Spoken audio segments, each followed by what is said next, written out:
Have you ever had that sinking feeling when someone greets you warmly, clearly remembering you, and your mind goes completely blank on their name? You remember their face, you remember the conversation, you even remember how they made you feel.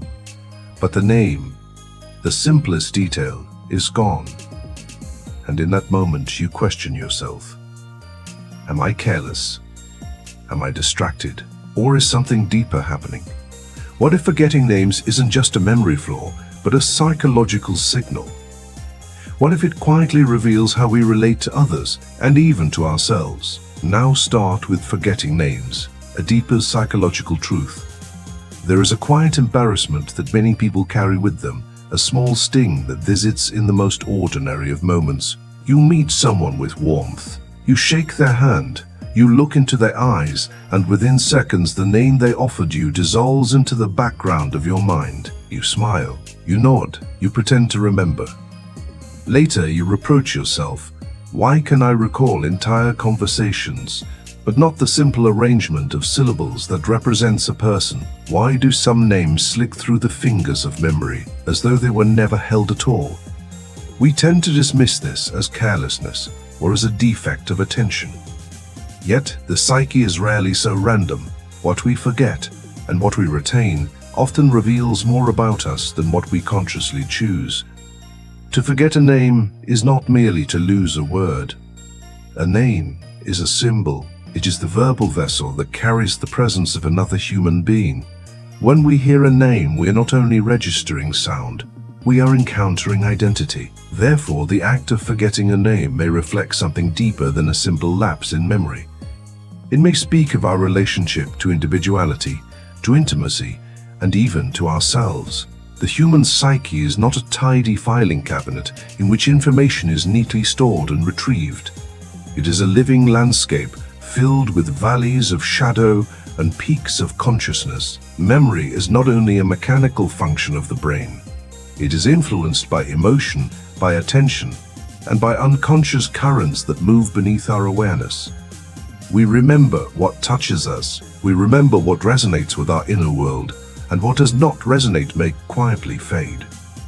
When someone forgets names easily, it may indicate not indifference, but an inward orientation. Such a person may be deeply engaged in impressions, in moods, in the atmosphere of an encounter, rather than in its labels.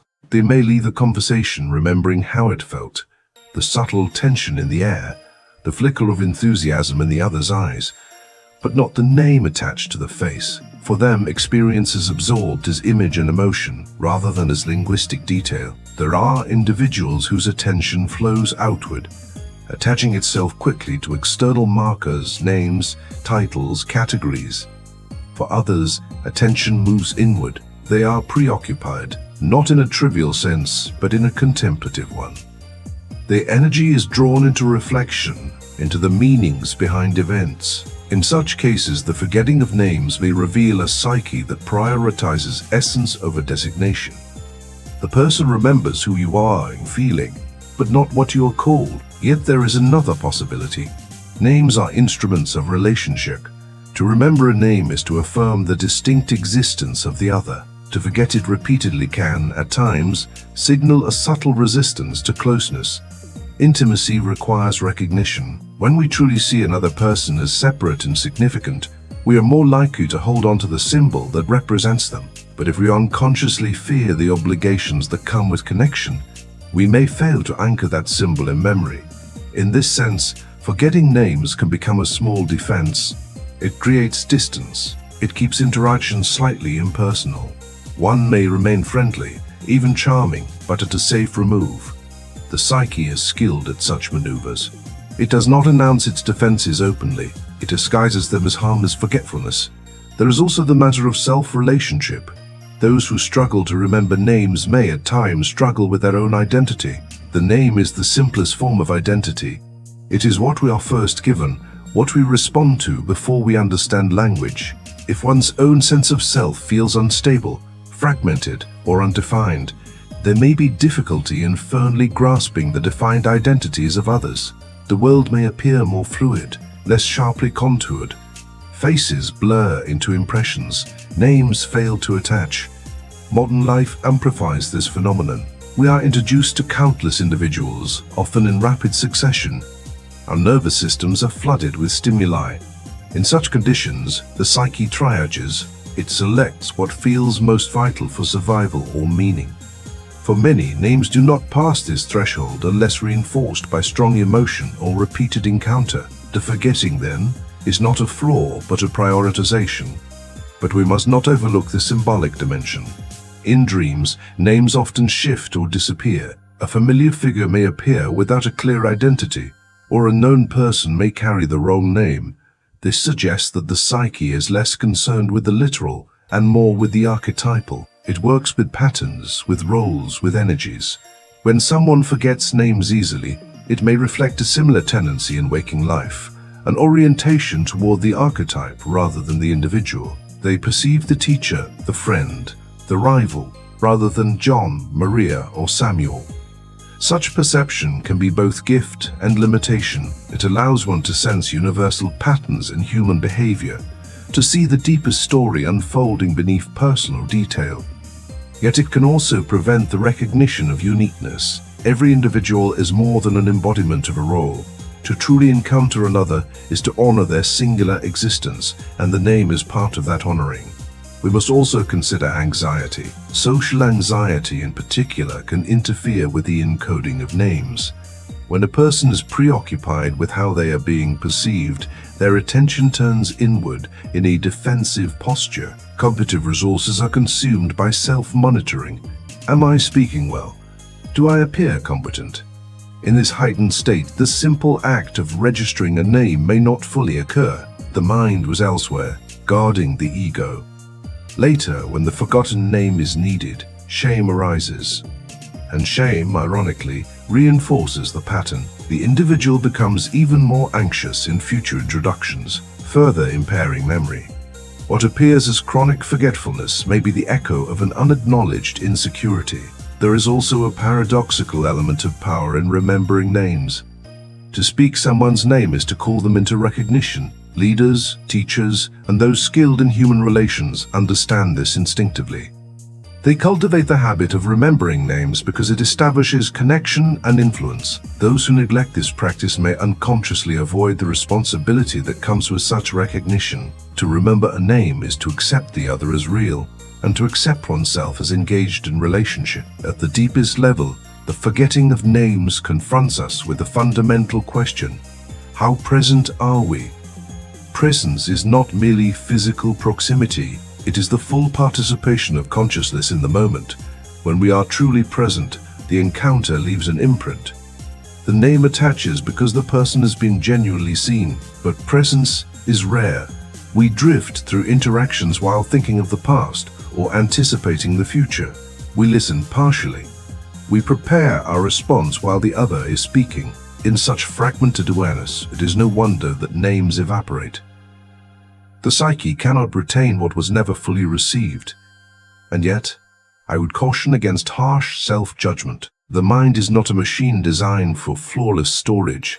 It is a living system shaped by history, temperament, and unconscious forces. If you forget names easily, it may be an invitation rather than a condemnation.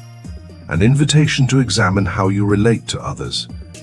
An invitation to deepen your presence. An invitation to reconcile parts of yourself that resist connection. For some, the simple practice of repeating a name internally, of associating it with an image or emotion, strengthens memory. But beyond technique lies meaning. Ask yourself, what happens in me when I meet someone new? Do I feel curiosity, fear, indifference, longing? Do I withdraw inward or do I reach outward? The pattern of your memory will often mirror the pattern of your engagement. In therapeutic settings, one observes that as individuals grow more integrated, more at home within themselves, their capacity to remember names often improves. This is not because they have trained their memory in a mechanical sense, but because they have reduced inner conflict. When the psyche is less divided, attention becomes freer. It can extend outward without anxiety or fragmentation. Names, in their simplicity, are threads in the web of human community. To hold a name in memory is to keep that thread intact, To lose it is to allow a small gap in the fabric. None of us can hold every thread, but we can choose to value the weaving. If you are someone who forgets names, consider that this trait carries a message. Perhaps you live too much in abstraction and must return to the concrete. Perhaps you protect yourself from closeness and must risk a little more vulnerability. Perhaps you are overwhelmed and must slow the pace of your life. Or perhaps you simply possess a mind attuned to symbols and feelings rather than labels. And your task is to balance this gift with practical care.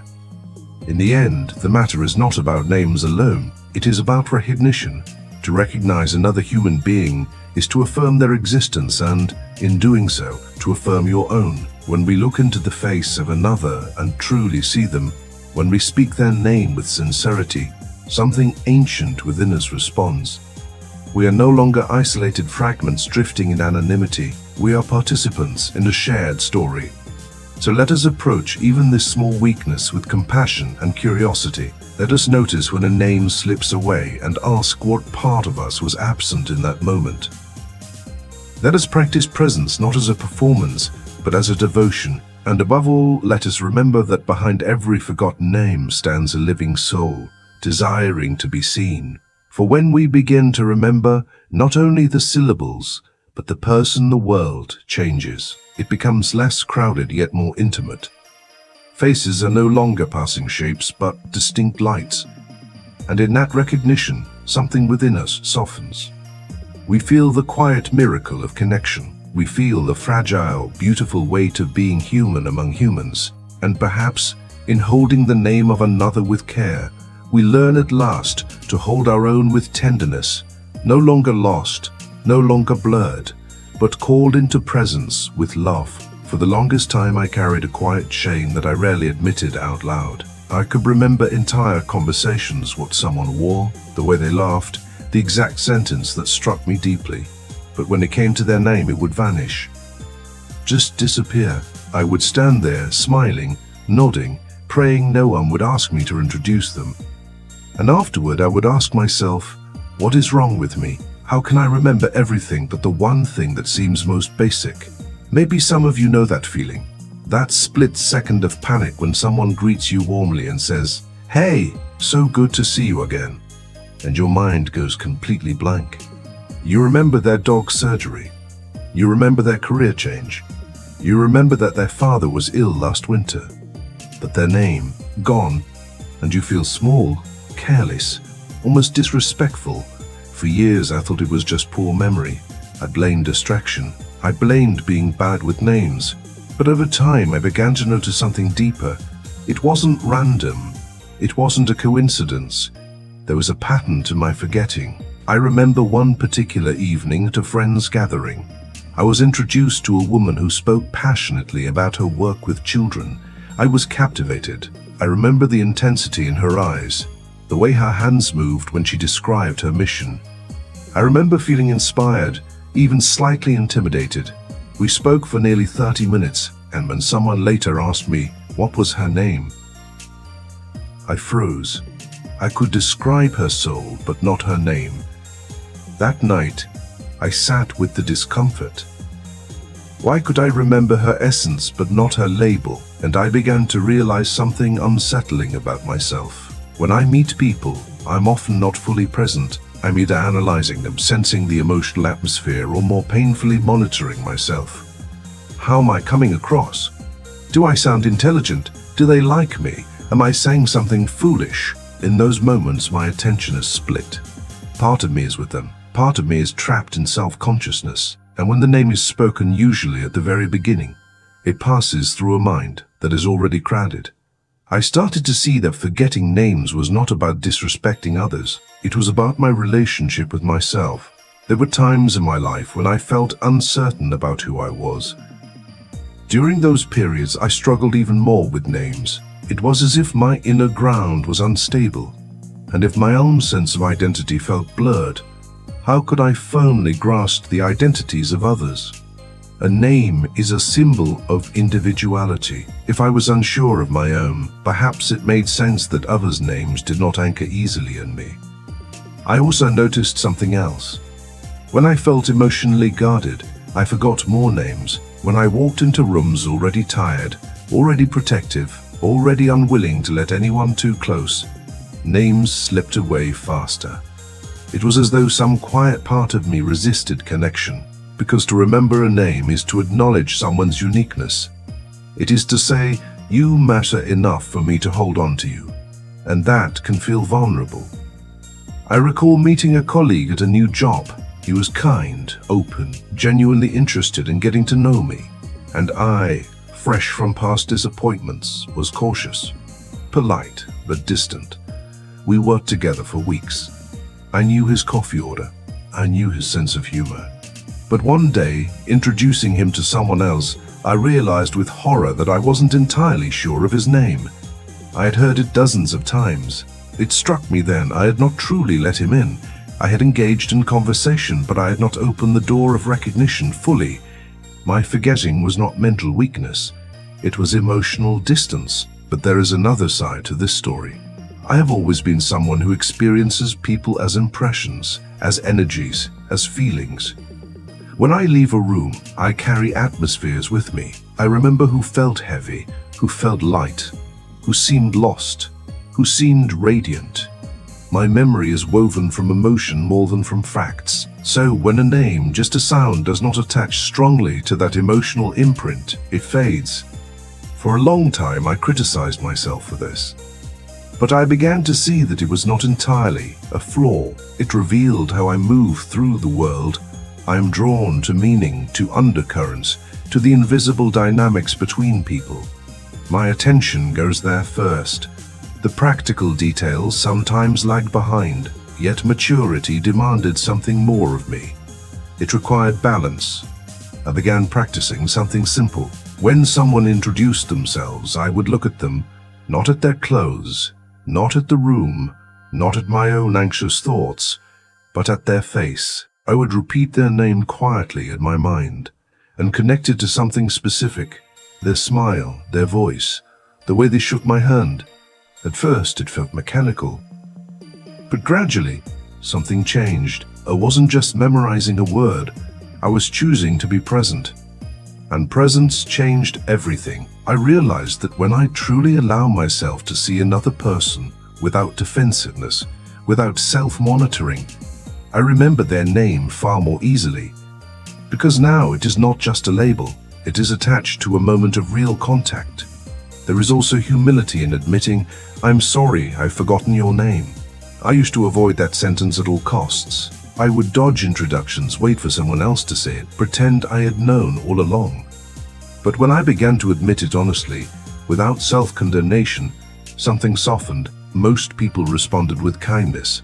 And in that vulnerability, I remembered their name the second time. Through the small struggle, I learned something profound about the psyche. What we forget is often connected to where we are absent. And where we are absent is often where we are afraid. Afraid of being judged. Afraid of being seen. Afraid of needing others. Afraid of belonging. When I feel secure within myself, when I'm not fighting an inner battle, I remember more. Not just names, details, stories, subtle changes in tone. My memory improves because my attention is no longer fragmented. So if you are someone who forgets names easily, I do not want you to immediately label yourself as careless or incompetent. I invite you to ask gently, where was I in that moment? Was I present? Was I anxious? Was I guarded? Was I distracted by my own inner noise? This small habit can become a doorway into deeper self-knowledge. Today, when I meet someone new, I see it as an opportunity, not to perform, not to impress, but to practice being here, fully here. I tell myself, this person has lived an entire life before this moment. Their name carries their history, their family, their story. And when I hold that awareness, something in me becomes reverent. Because a name is not just a sound, it is a symbol of a soul standing before me. And I have come to understand that my old pattern of forgetting was never a coincidence. It was a mirror. It showed me where I was divided within myself. It showed me where I hesitated to connect. It showed me how often I lived in my head, rather than in the living moment. Now, when I remember someone's name, I feel something quietly beautiful. I feel that I have honored them. I feel that I have stepped outside the prison of my own self-preoccupation. I feel that I have chosen connection over fear. And when I still forget, and sometimes I do, I no longer collapse into shame. I pause. I breathe. I return to presence. I no longer shame myself when I forget. Instead, I become curious. What was happening inside me at that moment? Was I anxious, distracted, guarded? Awareness changes everything, because remembering a name is not just a social skill, it is a small act of recognition. It says, I see you as separate from me. I acknowledge your story. And perhaps in a world where so many feel invisible, that small act carries enormous weight. So if you are someone who forgets names easily, do not rush to label yourself careless. Look deeper. Your psyche may be revealing something about how you move through relationships, how you handle vulnerability, how present you truly are. When I began treating names as sacred symbols rather than casual data, something shifted inside me. Conversations felt richer. Encounters felt more human. I felt less isolated inside my own head, because when I remember your name, I step out of myself. And when I step out of myself, I feel more alive. In the end, this is not really about names at all. It is about presence. It is about identity. It is about the courage to recognize and to be recognized. Every time I speak someone's name with intention, I feel a quiet warmth. It reminds me that we are not passing shadows in each other's lives.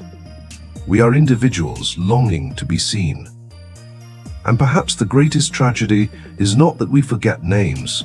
It is that we sometimes forget to truly meet the person standing in front of us. So let us slow down. Let us listen carefully when a name is offered. Let us hold it gently, as we would hold something fragile and meaningful.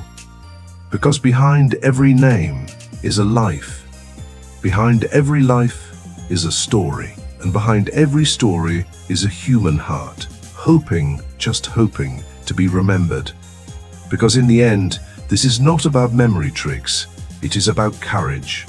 The courage to see and to be seen. The courage to let another human being exist fully in my awareness. The courage to step out of isolation and into relationship. And when I speak someone's name now, I try to speak it with warmth, with intention. As if I'm saying, I recognize you. You are not invisible to me. In a world where so many feel unseen, that small act carries immense weight. I used to think forgetting names was a flaw in my mind. Now I see it was a message from my soul, asking me to wake up, to come back, to inhabit my own life more completely.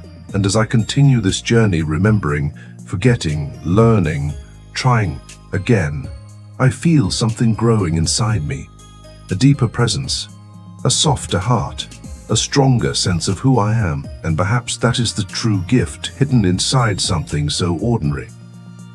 Because when I truly remember your name, I am no longer just recalling a word. I am meeting you, and in that meeting I am finally, fully meeting myself. Forgetting names, a deeper psychological truth.